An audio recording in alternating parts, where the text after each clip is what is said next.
tras el comal. Dicen que los olores se impregnan en la piel, y yo soy la prueba porque desde que aprendí a dorar la carne sobre un comal hirviendo, la fragancia de la grasa tostada me sigue incluso cuando me baño. Me llamo Rubén Lagos, y llevo la mitad de mi vida despachando tacos en San Jacinto de los Mezquites, un caserío perdido entre lomeríos resecos del norte de Hidalgo. Aquí no llegan los turistas ni los inspectores de salud, solo los traileros con hambre, que confían en que la salsa verde les despierte la sangre mientras lidian con curvas y niebla. Desde 2018 tengo mi carretón pintado de rojo bajo la única luminaria que alumbra la vieja estación de tren.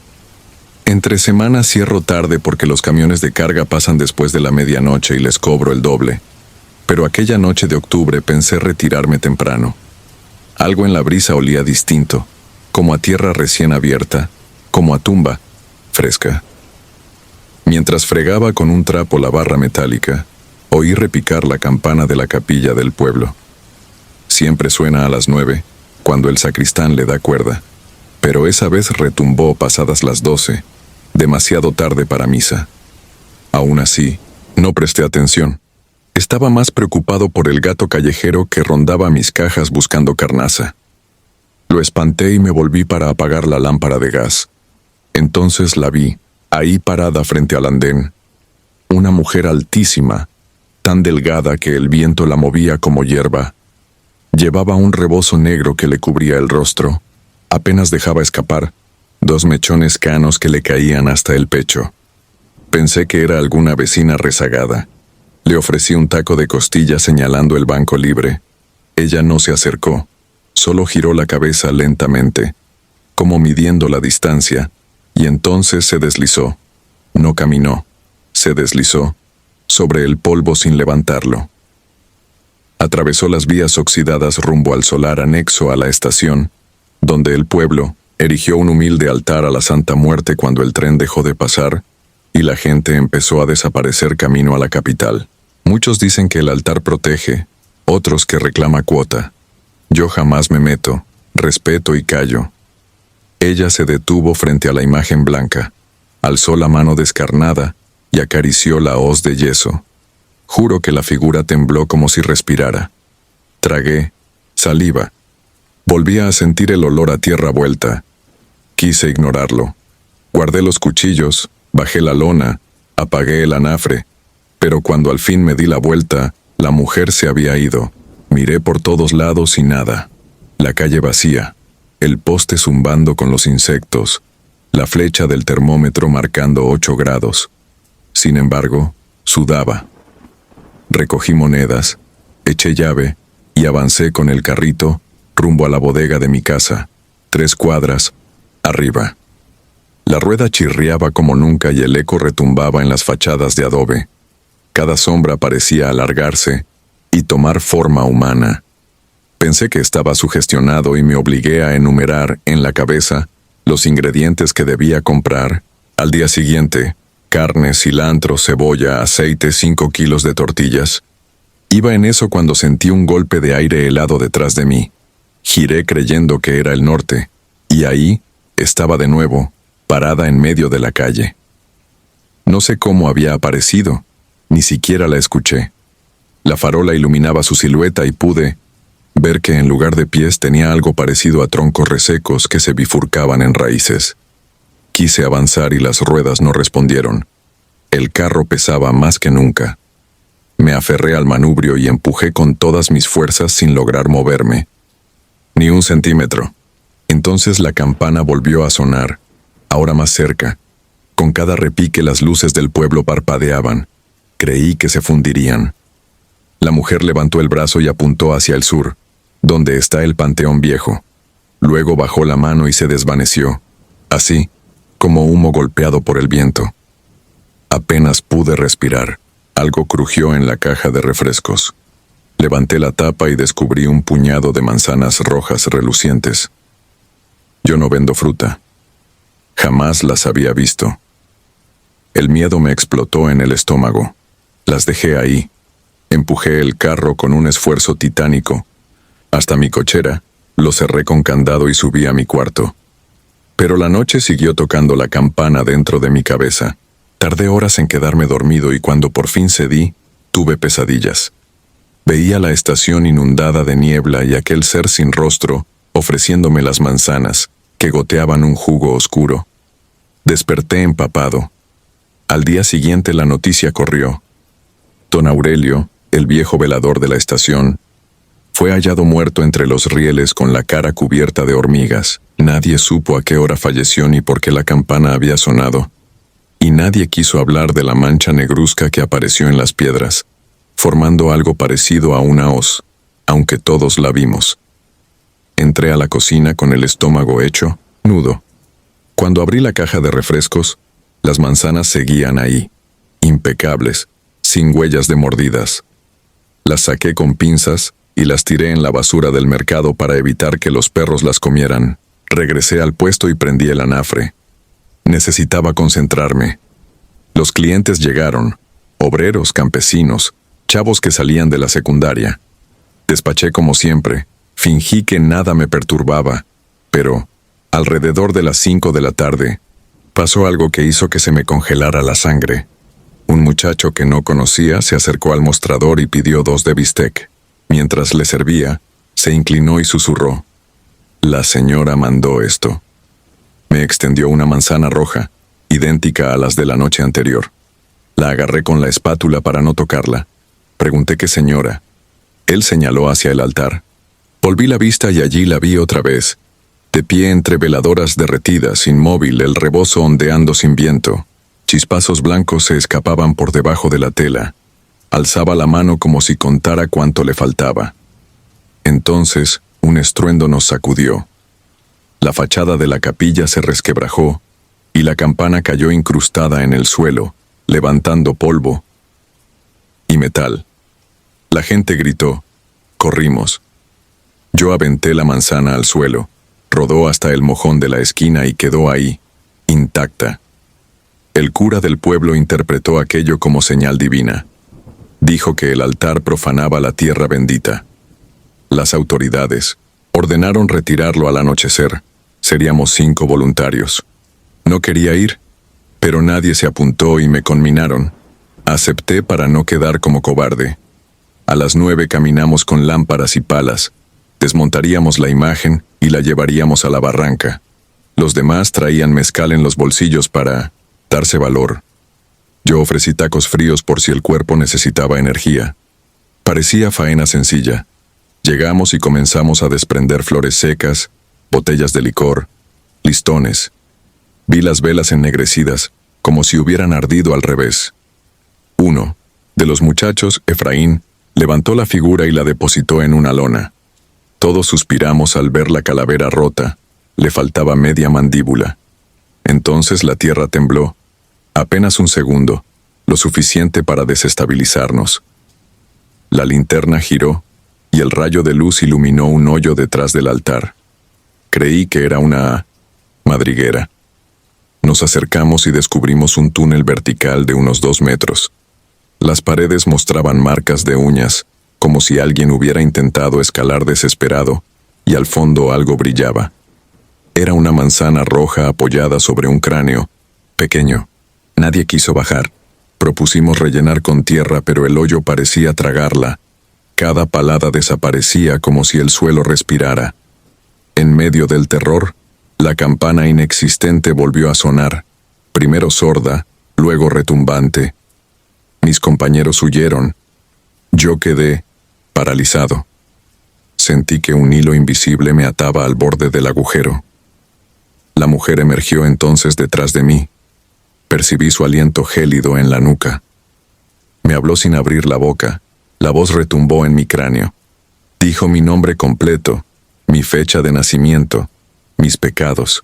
Me dijo que el olor a carne que me seguía era llamado ofrenda, que cada noche invertida junto al comal acumulaba un impuesto y que la cuenta vencía.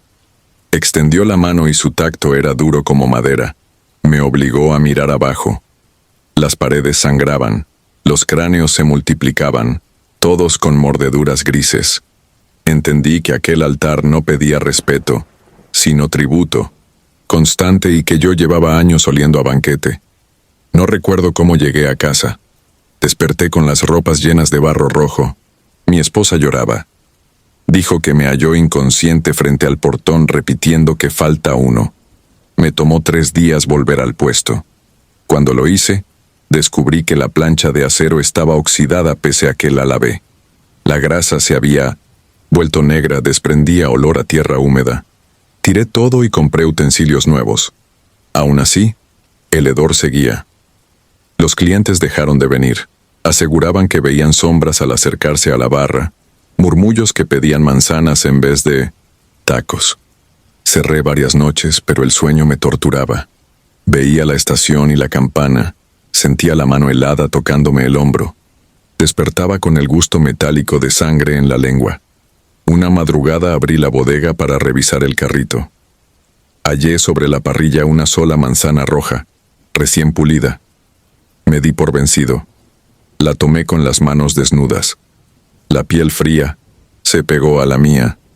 La guardé en la bolsa del mandil y caminé, bajo la luz mortecina, rumbo al altar que habían prometido retirar pero que seguía ahí, como si el pueblo entero conspirara para olvidarlo. La figura descarnada se hallaba reposicionada, entera, sonrisa completa. Extendí la manzana sobre la losa, pronuncié un con permiso y di media vuelta. La campana repicó y sentí que el aire aligeraba. Volví a oler solamente a cilantro y a carne fresca, no a tumba. Sin embargo, desde ese día, cada que parto lengua y asada sobre la tabla, cuento mentalmente las monedas y rezo para que ninguna sea de cobre viejo. Dicen que es con lo que se paga a los barqueros. Y aún tengo deudas, demasiadas. Cuando el viento sopla desde el sur y trae olor a tierra removida, cierro los ojos y veo el rebozo ondear. Centenarios. Me llamo Salvador Varela, y desde 2008 mantengo un pequeño puesto de tacos al carbón en San Bartolo de los Sauces, un caserío polvoso en la Sierra Norte de Jalisco que apenas aparece en los mapas. El negocio lo heredé de mi madre, y con él, el ritual de alzar la lona roja a las 6 de la tarde y bajar la cortina cuando la última brasa se apaga. Aquí la gente duerme temprano, salvo los obreros de la tequilera y los parranderos que regresan por la brecha vieja. Para ellos guardo el mejor suadero porque pagan sin regatear y agradecen que el chile verde les destape la conciencia antes de seguir la ruta. Aquella madrugada de mayo de 2015, 2 días después de la feria del Santo Patrón, la clientela había mermado. La música del kiosco se había extinguido y solo quedaba el zumbido lejano de un transformador y el chirrido de los grillos. Yo, cansado, raspaba la plancha con la espátula, dispuesto a cerrar cuando percibí un olor extraño, mezcla de tierra mojada y cuero viejo, tan denso que eclipsó el aroma habitual de la grasa. Al principio creí que era mi imaginación. En San Bartolo la humedad huele distinto cuando la niebla baja de los pinos, pero aquella noche el cielo estaba despejado. Encendí el foco interno, un bombillo amarillo colgado de un cable remendado, y me agaché para guardar el cilantro. En ese instante escuché un golpeteo sordo, casi metálico, como herradura sobre piedra. No era un automóvil, el eco retumbaba, con cadencia de bestia pesada. Me erguí y asomé la cabeza más allá de la lona. La calle seguía vacía, solo el empedrado brillaba bajo la farola municipal. Supuse que alguno de los charros de la feria regresaba tarde al rancho y seguí, empacando. El sonido se extinguió de golpe, como si alguien hubiese sofocado un tambor dentro de un pozo. Volví al trabajo, pero el silencio posterior resultó más inquietante. El foco parpadeó y, mientras batallaba con el cable, un soplido gélido me erizó el vello de los brazos. No era viento, sino un aliento que me rozó la nuca. Me giré despacio. Al otro lado de la barra, sentado en un banco que un segundo antes estaba vacío, apareció un hombre enorme, con un zarape negro bordado en 1900, filigrana plateada y un sombrero de ala ancha que proyectaba una sombra imposible sobre su rostro. No lo oí llegar, ni escuché crujir el taburete. Su presencia parecía condensar la penumbra. El bombillo seguía encendido, pero la luz no tocaba su pecho, como si la tela absorbiera cada fotón. Instinto y cortesía de comerciante se pelearon dentro de mí. Ganó la costumbre y murmuré un saludo. Él inclinó apenas la cabeza. Noté que llevaba guantes de piel curtida y espuelas talladas con calaveras diminutas que destellaban pese a la oscuridad. Habló con un timbre grave, poco más alto que un susurro, pero retumbó en mi caja torácica como si lo emitiera desde dentro. 3. De lo mejor. No pregunté variedad. La orden estaba sellada con un mandato invisible. Avivé el carbón y el chisporroteo rompió el hechizo unos segundos. Mientras picaba la carne, el visitante alzó la mano y señaló la bombilla. Entendí sin palabras. Apagué el foco y quedamos bajo el resplandor tenue y tembloroso de la farola exterior. El olor que antes había notado se intensificó, ahora, mezclado con algo dulzón parecido al copal quemado en los velorios. La plancha ardía, el sebo burbujeaba, y sin embargo el hombre no parpadeó siquiera cuando la grasa chasqueó. Serví 3 tortillas. Las rellené generoso y las acomodé enfrente. Él acercó su rostro a los tacos. Vi el vapor ascender, enroscándose en espirales que, en lugar de disiparse, se introducían en la sombra debajo del ala del sombrero, como absorbidos por un vacío. Ni siquiera movía la quijada.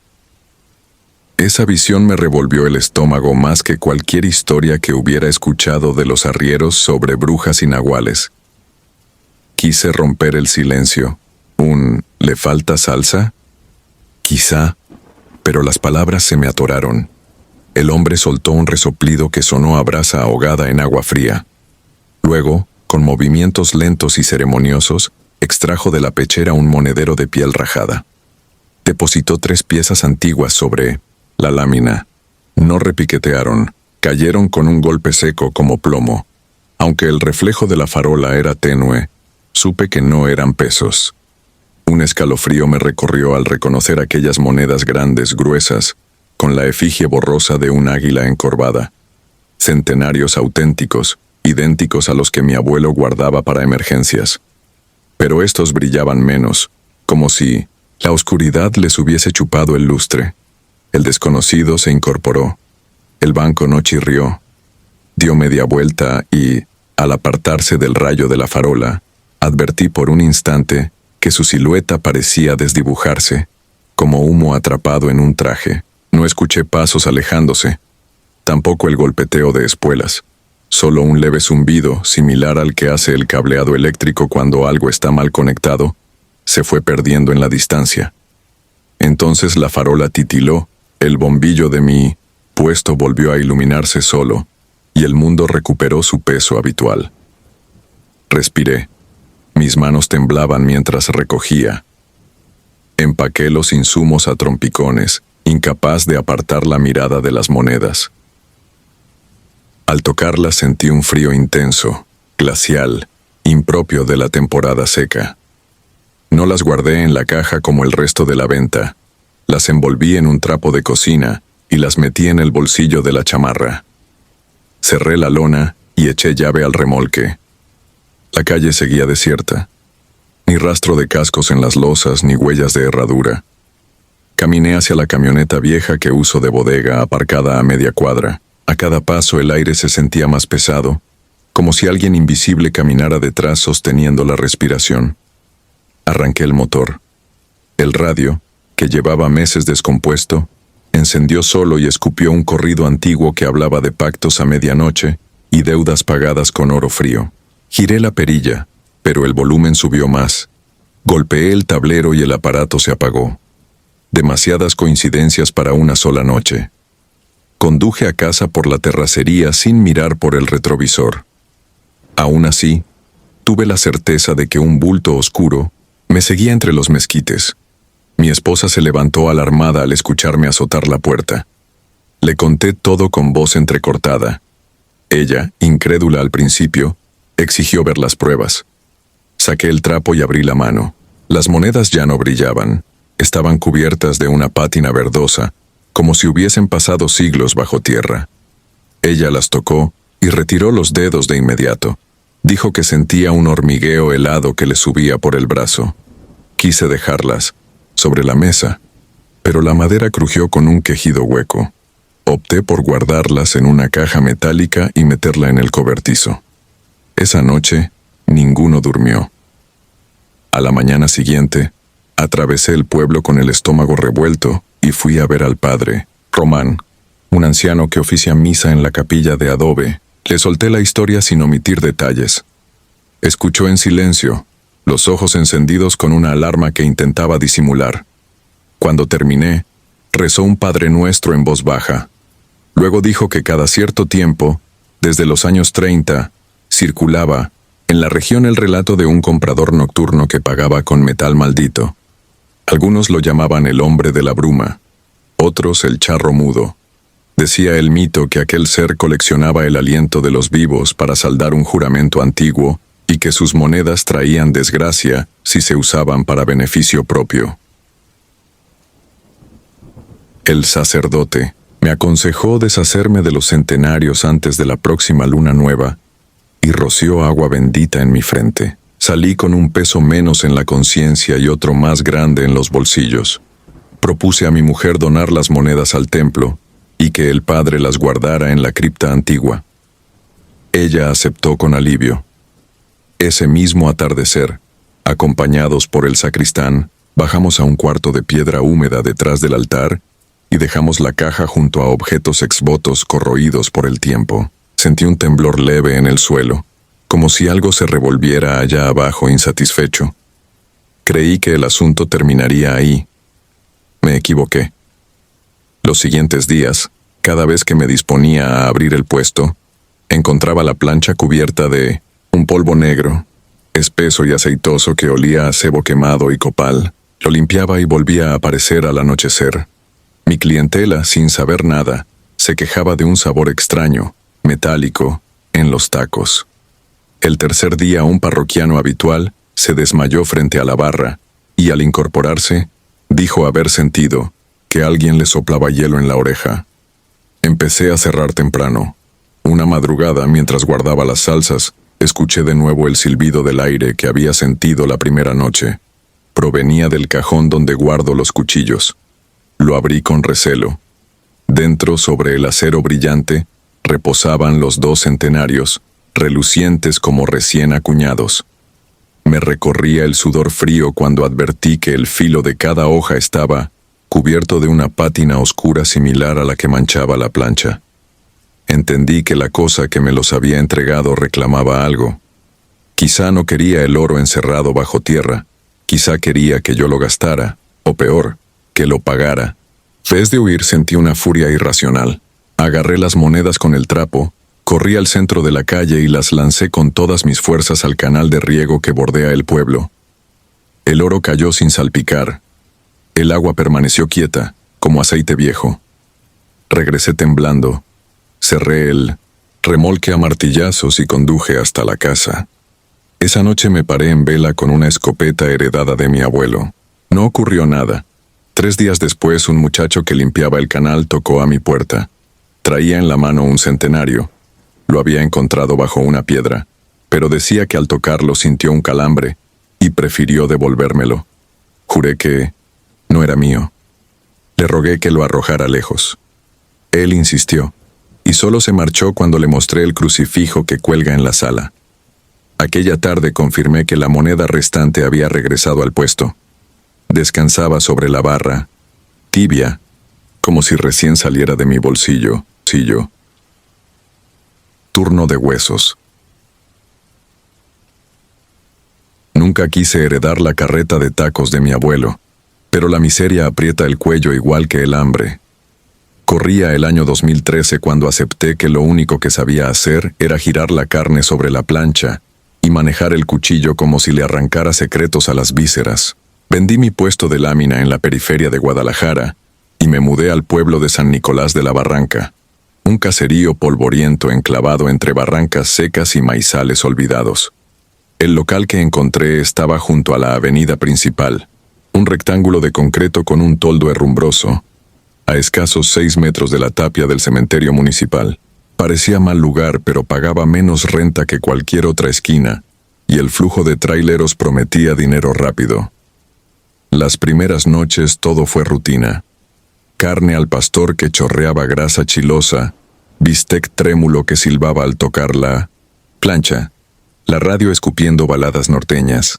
A las 11 ya tenía fila y a la 1 comenzaba a recoger. Tan solo me acompañaba Elías, un muchacho de 19 años que venía huyendo del jornal en el campo. Sus manos cuarteadas servían birria y aderezaban cuentos de espantos que juraba haber visto mientras piscaba chile bajo lunas rojas. Yo reía. Las leyendas dan pie a la propina. Una madrugada de julio, mientras apagábamos la flama, Elías quedó paralizado mirando hacia la avenida. Seguí su vista, y la sangre se me heló. Frente a nosotros, bajo la luz amarilla de la única luminaria, jugaban 5 niños vestidos de blanco. Correr, reír, empujarse, todo parecía normal salvo porque eran las 2:10 y el viento soplaba tan frío que hasta los perros callejeros habían huido a cobijo. Los chamacos corrían descalzos, sin un adulto cerca, con la piel más pálida que la tortilla cruda. Antes de que pudiera abrir la boca, los vimos detenerse de golpe. Uno de ellos, el más pequeño, cráneo rapado y orejas sobresalientes, nos señaló con un dedo huesudo. Sin hacer ruido se encaminaron hacia la reja entreabierta del camposanto y desaparecieron entre lápidas. Elías susurró que aquello no era normal. Le respondí que los niños de rancho son así, traviesos y noctámbulos, y me obligué a reír para romper el hielo. De todos modos teníamos que barrer la grasa ennegrecida antes de marcharnos. Al minuto llegó don Tiburcio, el velador del panteón, un anciano correoso que llevaba más años que cruces cuidando tumbas. Siempre pedía 10 de suadero y 10 de pastor, cena que se llevaba a escondidas tras el muro de adobe. Esa noche no fue distinta. Cuando me encargó su orden, aproveché para bromear que debía andar de niñero, pues la pandilla infantil había entrado a su jurisdicción. Me miró con la mandíbula floja y soltó una risa seca. No juegue, don, si aquí solo estamos mi compadre y yo. Sentí un escalofrío recorriéndome la nuca, pero callé. Entregué los tacos y volví al puesto, repitiéndome que quizá los chiquillos pertenecían a alguna familia velando difunto. La segunda aparición sucedió una semana después, la misma hora. Habíamos terminado de servir a unos motociclistas. Elías escurría las cebollas en el colador cuando señaló la tapia. Los niños estaban parados ahí, esta vez mirando directamente hacia nosotros. Ninguna bicicleta, ningún adulto, solo ellos, inmóviles como muñecos de yeso. Uno alzó la mano y agitó algo que colgaba entre sus dedos, una lombriz retorcida con forma de cuerda. Se la llevó a la boca y mordió hasta partirla. Nadie reía ahora. En silencio entraron en fila india a Lius. Cementerio no dormí esa mañana. Al clarear crucé la reja para indagar. El panteón se extendía como un laberinto de tumbas agrietadas. De la capilla colgaban coronas marchitas, y al fondo, una fosa reciente emanaba olor a tierra húmeda. Encontré la caseta donde velaban don Tiburcio y su compadre, ambos envueltos en cobijas. Pregunté por niños jugando de noche. Negaron con un miedo que me contagió algo turbio, algo más pesado que simple incredulidad, pero no quisieron soltar palabra. Regresé al puesto temblando, convencido de que quizá la soledad me estaba haciendo ver cosas. El negocio siguió fluyendo, sin embargo mis tacos ya no sabían igual. La grasa me resultaba rancia, la carne cedía un deje metálico, y la salsa, verde, olía a moho. Cada noche me obligaba a servir aunque la náusea me arañaba la garganta. Comencé a sentir un murmullo detrás de la pared que da al cementerio, un coro bajo que repetía mi nombre dentro de la cabeza. No se lo dije a Elías. El chamaco necesitaba el sueldo. La tercera noche maldita cayó el 2 de agosto, fecha que recuerdo porque el pueblo celebraba la fiesta de su patrona, y el flujo de borrachines dobló nuestras ventas. A la 1:30, cuando apagaba el comal, escuché pasos infantiles acercándose por la vereda. Miré. Los 5 niños venían formando un círculo alrededor de un objeto indefinido que empujaban como pelota. Al acercarse, la luz descubrió una cabeza de perro fresca, aún sangrante, rodando sobre el pavimento. El hedor a sangre tibia chocó con el perfume dulzón de la piña al pastor y me provocó arcadas. Elías gritó que paráramos aquello, pero yo quedé clavado en el piso. Los niños se detuvieron frente a nuestra barra. Podía verles las cuencas oscuras y los labios resecos, pegados a una sonrisa imposible. La más alta, una niña con trenzas amarillas, subió al banco de madera, tomó un taco del plato y lo apretó hasta que la tortilla chorreó grasa por sus dedos. La grasa se tornó negra, espesa como chapopote, y se escurrió sobre el mostrador, formando pequeños charcos que humeaban. La niña devoró el taco en 2 bocados sin parpadear. No recuerdo haber corrido, pero aparecí en medio de la avenida, con los neumáticos de un tráiler graznando a centímetros de mi cuerpo. Elías huyó hacia el interior de la carreta. Cuando el rugido del motor se apagó, solo quedó el ulular del viento y un silencio de tumba. Ni niños, ni perro, ni rastro de grasa quemada. Volví al puesto y encontré al muchacho arrodillado, paleando salsa sobre la plancha encendida, como si quisiera purificarla con chiles y ceniza. La paranoia nos envolvió. A la semana siguiente Elías me confesó que cada vez que doblaba tortillas, veía huellas de pies desnudos estampadas en la masa. Yo imaginaba risas agudas detrás de los clientes y sentía dedos fríos tocarme el lóbulo de la oreja mientras descuartizaba trompo. Aún así la caja registradora rebosaba, y uno se aferra a la ganancia incluso cuando la conciencia grita. El clímax llegó la noche del 15 de agosto, víspera de feria. El tráfico había menguado, y Elías limpiaba la tabla de picar.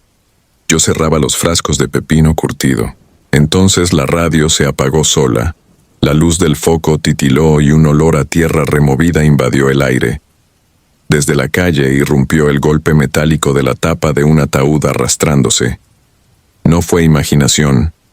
La reja del cementerio se abrió, chirriando, y salió una fila de pequeños espectros. Los mismos niños, pero ahora marchitos, con la piel gris y los ojos hundidos. Cada uno sostenía un plato de unicel. Dentro, carne cruda recién cortada. Se acercaron hasta ubicarse frente al comal apagado. El más menudo levantó el cuchillo cebollero y lo colocó en mis manos temblorosas, como pidiéndome que cocinara. Yo, poseído por un instinto absurdo, encendí el quemador. El fuego alzó una llama azul y empecé a sellar la carne sin atreverme a pensar de qué animal provenía. Elías hipaba a mi lado, sujetando el tasajo. Cada trozo chisporroteaba soltando un chillido agudo, casi humano, y las volutas de humo se retorcían formando rostros que se deshacían al segundo. Serví los tacos uno a uno. Ellos comieron sin morder. La carne se deshacía sola. Se desvanecía antes de llegar a la boca como si el aire la devorara primero.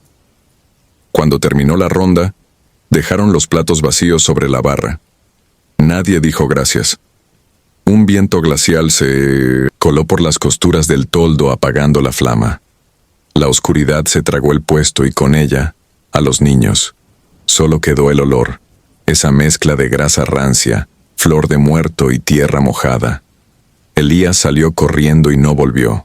Yo me quedé parado sin poder mover las manos, embadurnadas de una sustancia negruzca que no era sangre ni grasa. Olía a tumba vieja. Cuando amaneció, limpié como autómata, barrí huesos diminutos que aparecieron entre los restos del carbón, que arrojé cuanto utensilio tenía a la pila de basura.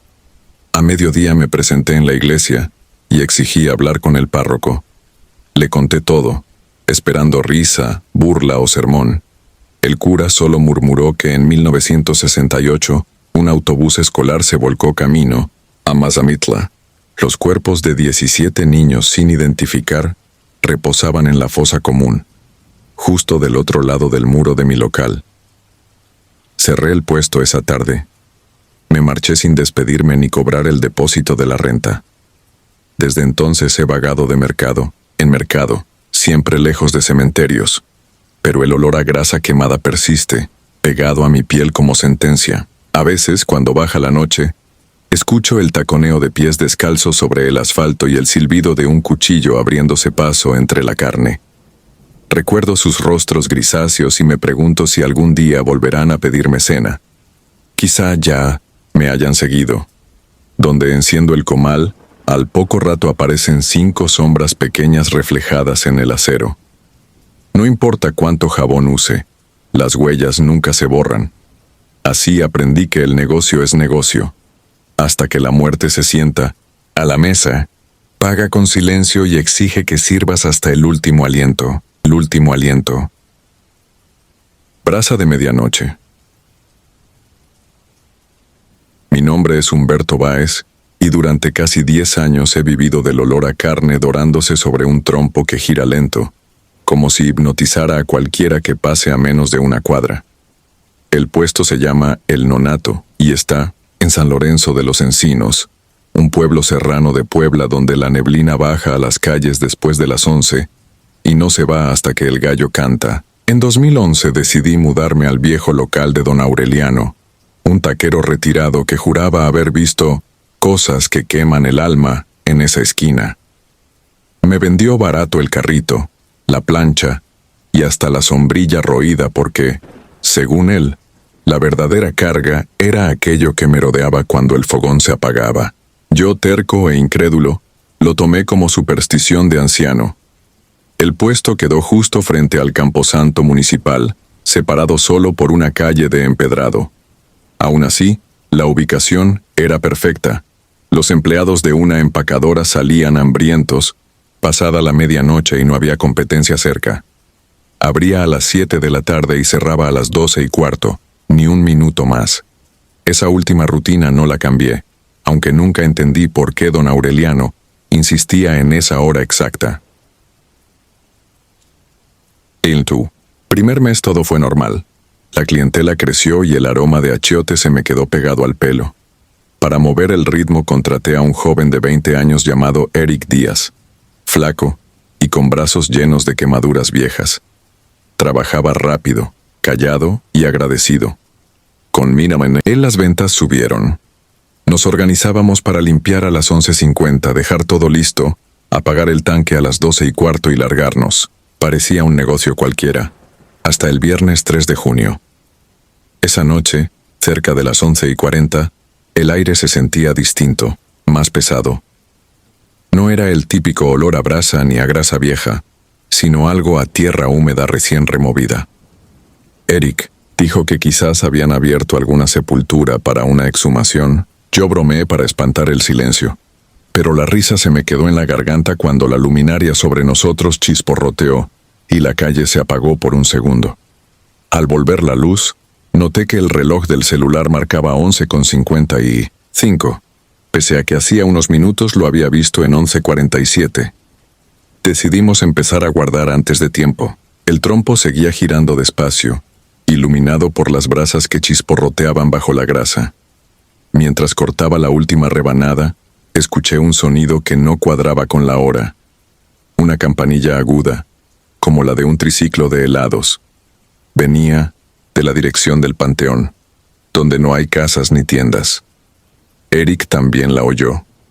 Me lanzó una mirada incómoda y siguió acomodando los platos. El tintineo se detuvo de golpe. Lo que llegó después fue más inquietante. Pasos precipitados, primero suaves como zapatillas de mujer, luego acompasados con un taconeo firme. Parecían cruzar el empedrado frente a nosotros. Instintivamente levanté la vista. No había nadie. Sin embargo, los pasos seguían y cada vez se escuchaban más nítidos, como si la persona invisible caminara alrededor del puesto. El trompo crujió al gotear sobre las brasas y ese chasquido se mezcló con un murmullo tenue. 2 voces platicando en susurros, a medio metro de la plancha. Me quedé helado. Eric dejó caer las pinzas al suelo, se agachó a recogerlas y, sin incorporarse, se persignó, con un nudo en la garganta. Apagué la luz interna del toldo para ver mejor la calle, pero la oscuridad solo reforzó la ilusión de que las voces estaban justo entre nosotros. Podía distinguir la cadencia de una mujer riendo bajito, seguida por un murmullo grave, casi paternal. No pronunciaban palabras completas. Eran fragmentos, cadencias antiguas, como si recordaran una canción sin letra. Sentí que el aire se congelaba. Una corriente gélida pasó sobre mi nuca. La piel se me erizó. Eric balbuceó que olía a copal quemado, y tenía razón. Aquella fragancia inconfundible a velorio impregnó todo el humo que salía de la parrilla. Sin pensarlo, bajé la persiana, metálica que cubre el frente del carrito. En el silencio posterior, oí cómo los pasos se alejaban rumbo a la capilla del panteón. Con cada taconeo, la campanilla sonaba de nuevo, hasta desaparecer. El reloj volvió a fallar. Marcaba 12 y 16. No cuestioné el minuto de diferencia, solo quise irme. Empujamos el carrito hasta la bodega alquilada al final de la cuadra y nos largamos sin mirarnos. Esa noche no dormí. Cada crujido de mi casa de lámina retumbaba como si alguien golpeara. La puerta a la mañana siguiente fui temprano por provisiones al mercado. Los carniceros me preguntaron si ya había escuchado los rumores. Un velador del panteón decía haber visto una mujer vestida de novia caminar entre las tumbas, acompañada de un caballero con sombrero antiguo. Aseguraba que la pareja se perdía en la avenida justo frente a mi puesto, riendo, como si buscaran una fiesta a medianoche. Me reí para no mostrar el temblor de mis manos. Pagué el costal de cebollas y regresé al local, decidido a no dejar que la superstición arruinara mi trabajo. Esa noche trabajamos con la rutina habitual. Sin embargo, a las 11:50 sentí de nuevo el olor a copal. Miré a Eric. Él ya estaba pálido, con el cuchillo temblándole. Todo estaba silencioso, hasta que un leve golpeteo contra el piso resonó al otro lado de la calle. No eran tacones, sonaba como algo metálico, rítmico que se arrastrara. Agucé el oído y comprendí que era la campanilla, pero ahora acompañada de un roce como cruzar cadenas por piedra. Las voces volvieron, esta vez nítidas. Una femenina musitó mi nombre con cariño enfermizo. Humberto. Sentí una punzada en el pecho, el corazón me retumbó en los oídos. Eric soltó un grito ahogado y retrocedió, golpeando la mesa de salsas. Las botellas de vidrio se voltearon. El chile rojo se derramó y el líquido espeso corrió como sangre bajo la luz amarillenta. El trompo se apagó solo, sin que nadie tocara la válvula. No hubo chispa ni olor a gas. Simplemente las brasas se cubrieron de ceniza, como si hubieran sido abandonadas horas antes. Comprendí que algo nos reclamaba. Recordé de pronto una historia que me había contado mi abuela. Antes de la construcción del panteón, esa calle era parte del Camino Real donde en 1928 fueron asesinados los novios de una boda campesina. Los cuerpos quedaron tirados mientras los bandoleros huían con el ajuar y las ofrendas. Dijo que la novia murió aferrada a su ramo y el novio con la mano sobre el pecho ensangrentado. Según la leyenda, ambos quedaron como ánimas en pena, buscando la fiesta que jamás llegaron a celebrar. Mi negación se quebró aquella segunda noche. Le pedí a Eric que recogiera lo indispensable y salimos corriendo, empujando el carrito, medio apagado hasta la bodega. El raspón del metal sobre la calle se mezclaba con el tintineo fantasmal que se acercaba peligrosamente. Cuando por fin cerramos el candado, escuchamos los pasos cruzar justo frente al portón. El aire interno se volvió tan frío que vimos nuestro propio aliento. Después de eso no quise volver a la esquina. Pasé el fin de semana pensando en cómo explicarle a los clientes que me mudaría. Revisé mis cuentas y decidí que era mejor perder un poco de dinero que seguir ofreciendo carne a los muertos. El lunes fui al ayuntamiento y solicité un permiso temporal para instalarme en la plaza principal. El oficial me hizo una mueca, como si ya conociera mi historia, y aprobó el trámite sin preguntas. Esa tarde volví a la bodega por mis cosas. Abrí el portón y el hedor me golpeó con fuerza. Grasa rancia mezclada con flores marchitas. Sobre la plancha había restos de cera derretida, como si alguien hubiera colocado veladoras encendidas toda la noche. En el piso hallé una huella oscura de tacón hundida en el charco seco de chile. Me temblaron las piernas, pero tenía que llevármelo todo. Encendí la lámpara, desconecté el tanque, y al darle la vuelta al trompo para desarmarlo, descubrí algo imposible. La carne estaba cruda, fresca, como si jamás se hubiera cocinado. Sin embargo, la capa externa lucía reseca, gris, con un olor agrio. Tocarla me revolvió el estómago. No terminé de empacar. Cerré la bodega y arrojé la llave a un desagüe. Esa noche dormí con la sensación de que alguien se sentaba a los pies de mi cama. Soñé con la campanilla acercándose hasta rozar mi oído y despertar con un frío tan intenso que vi escarcha en la ventana. Al día siguiente, instalé el puesto en la plaza y por un tiempo, todo volvió a la normalidad. Pero la tranquilidad es frágil. A las 11:49 de un martes cualquiera, el farol de la plaza parpadeó y olí de nuevo el copal. El corazón me dio un vuelco. Cerré sin despedirme de los clientes y me fui a casa. Desde entonces no he vuelto a prender un fogón después de las 10. Hace meses encontré un recorte de periódico viejo en una caja abandonada del archivo municipal. Era de 1983. Hablaba de un incendio pequeño que consumió un puesto de tacos frente al panteón. El dueño, un tal Francisco Báez, sin parentesco conmigo, declaraba haber visto sombras bailar en torno a las llamas antes de huir. El bombero que escribió el parte mencionaba olor a cera y flores dentro de la ruina. En la foto borrosa, se apreciaba colgando del toldo chamuscado una campanilla de metal. No sé si esa esquina está maldita o si los novios continúan vagando, buscando la música que les fue arrebatada. Sé, eso sí, que cada madrugada de niebla el aire en San Lorenzo se espesa con un perfume de copal y grasa quemada. Entonces cierro mis ventanas, apago las luces y rezo en silencio, esperando que la campanilla pase de largo.